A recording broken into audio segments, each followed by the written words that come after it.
Hey everyone, I think I got cut off there. My battery's a little low and I just lost signal there. So this is going to be continuation in part 2 of my trail talk with Terry Parkinson's story. So as I was saying earlier, I'd met this William Hoff guy. Didn't meet him, but I found him on the internet. I'll just try to stand still, maybe that'll work better.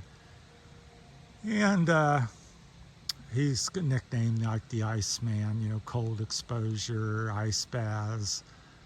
And how's that related? And again, this is related to Parkinson's. So like I said, I started to tell you and got disconnected on the video. I'll probably still post both these videos for y'all.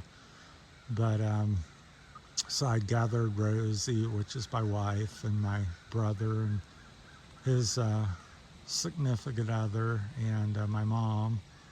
And I said, my dream's just to go to the Philippines, and I don't think I'm going to be able to move, be alive or make it till spring.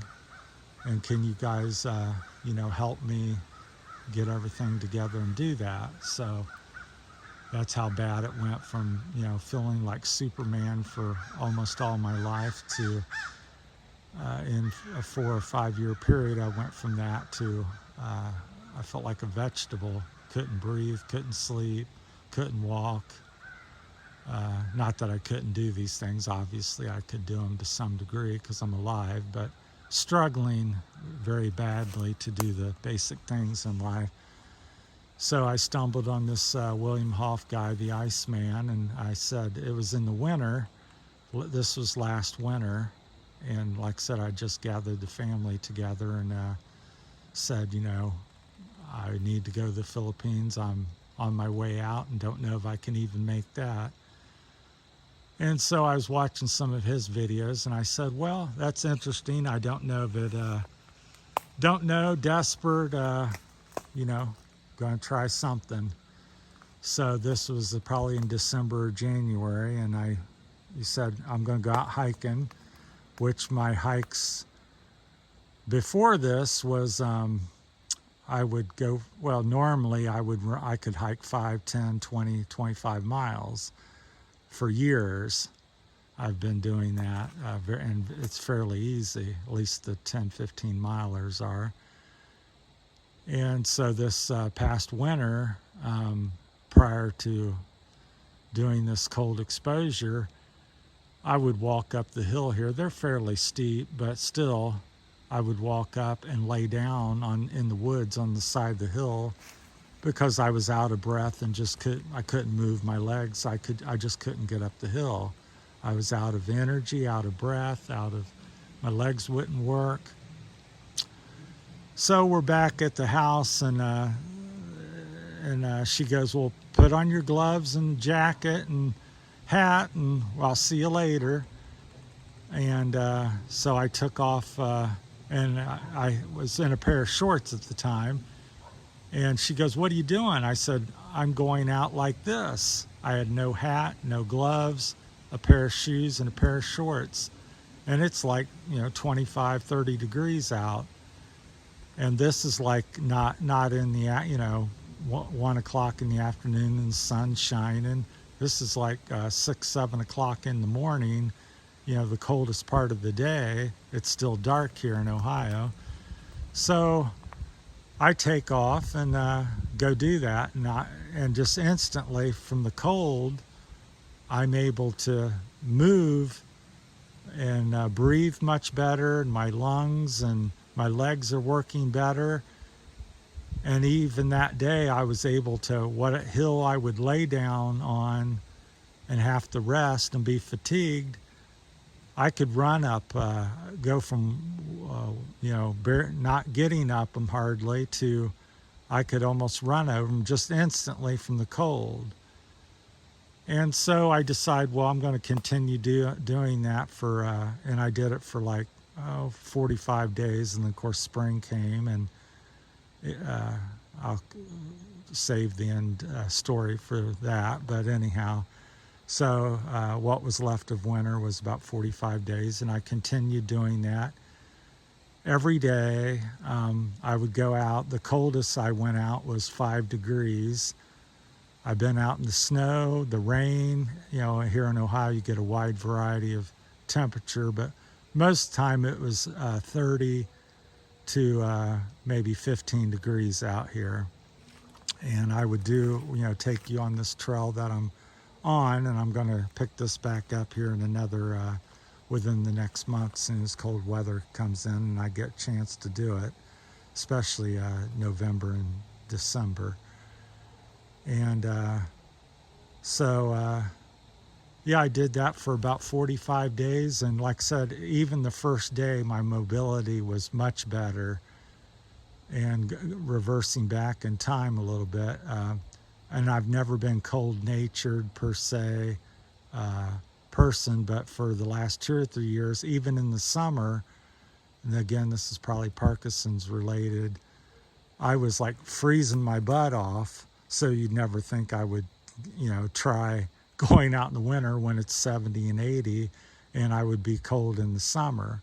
So that was a new thing that happened to me in the last 4 or 5 years. So anyhow, started doing that. Within the first day, I had positive results, and within a week, my cold tolerance was like through the roof. If it was 25, 35 degrees, I felt like it was 50 or 60 out. The longest I stayed outside in the cold was about an hour and a half, although I think I could go 2, 3, 4 hours and beyond maybe. So it just really, the cold exposure and really changed my world around. So I went from thinking I couldn't work in the spring to obviously here it's the next year, next fall. So this has been 1 year since this story had happened. This was last winter, 2021, 22 winter season. This is going to be the 2023 here after the first. So, so it's just really surprising and remarkable. Still got all the issues and struggling with it, but overall I'm much better than I was, and probably would even be better if I could continue with the cold. I know people do ice baths and different things, but I'm as you see from the video, I don't like to sit down too much and just sit there, so I like to be mobile. But speaking of that, we'll get walking here a little bit again, but hopefully the camera won't cut out. So, but that's a little bit of my Parkinson story I wanted to share with you. So how it's affected my life in different many ways. It's everything's been changed. My outlook on life and viewpoint is a little bit different. I'm just more appreciative of every day and people, and pursuing your dreams and so forth. So that's part of the thing that's also changed. Going to the Philippines and stuff. So, but it's hard to see the greenery here. Don't want to fall down and bust the camera, but it doesn't show it from the video, but this is a very steep section of trail. It's a little gravelly and loose, so. And this will all be cleared up here. Once the frost comes, all this vegetation will die down. So that's my Parkinson's story. I'd be very interested to hear about any of you out there, loved ones that you may have that's dealing with it, and hopefully this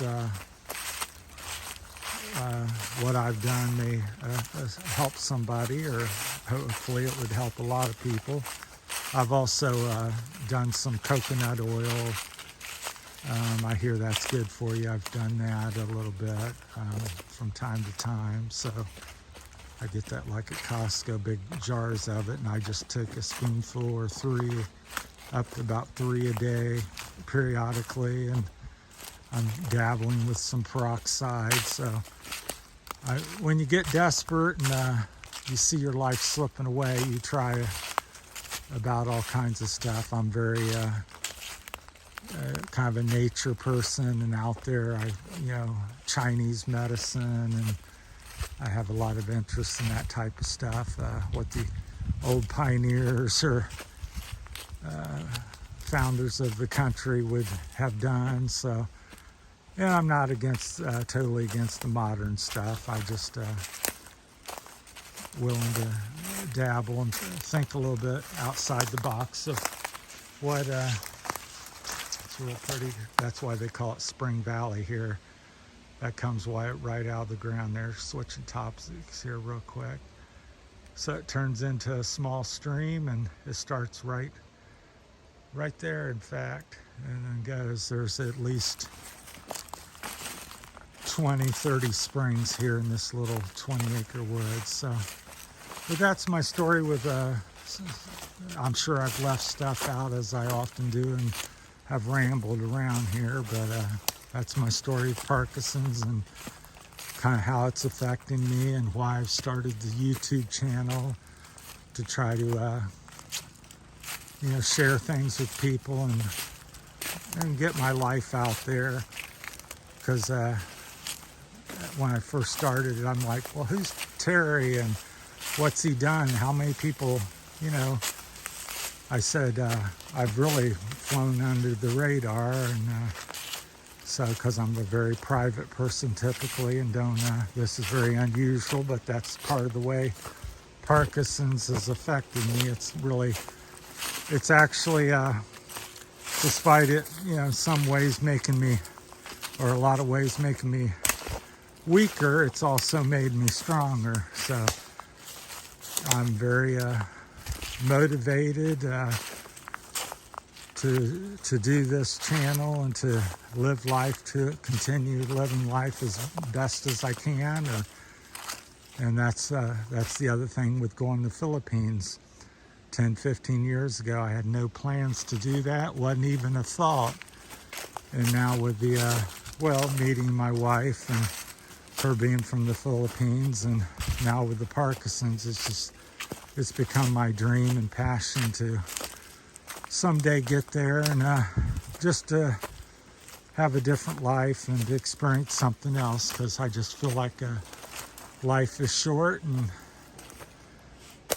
you make it what it is, and if you don't, do it now and not wait. And so that's kind of what's motivated me. So, well, hopefully this has touched somebody, and somebody enjoys and benefits from it. So that's what it's all about. And feel free to comment, and I'm very happy if you subscribe and like the videos, whatever, to help me promote them with people. Because like I said, been on here and started the channel a couple months ago, or maybe not even that. And I think right now I've got maybe 4,000 views, and last count I think it was 31 subscribers. So, and I appreciate each and every one. It's means a lot to me, and Rosie as well. So thank you all for that. And I'm climbing up the hill as we've been talking here. So if I'm breathing hard, it's not so much the Parkinson's. There's a reason. So back to the top of the big hill here. I think it's about a 1,000-foot hill or something high. So it's pretty substantial, even though we kind of climbed up it sideways. So, well, I'm glad I could take you out and show you my little trail system. And like I said, this will be a kind of an ongoing thing here, especially the next 2 or 3 months, because I'd much rather talk and share my experience and getting back to the Parkinson's twist on it. I also will be doing the cold exposure trail runs and walks, and I will take you out here and show you the snow and my breath and the ice on the water, and show you whether you want to see it or not, that I'm just in a pair of shorts. And you can see snow flying, so, but there you go, have it. Well, thanks for watching and sticking with me. Appreciate everyone. Have a great day.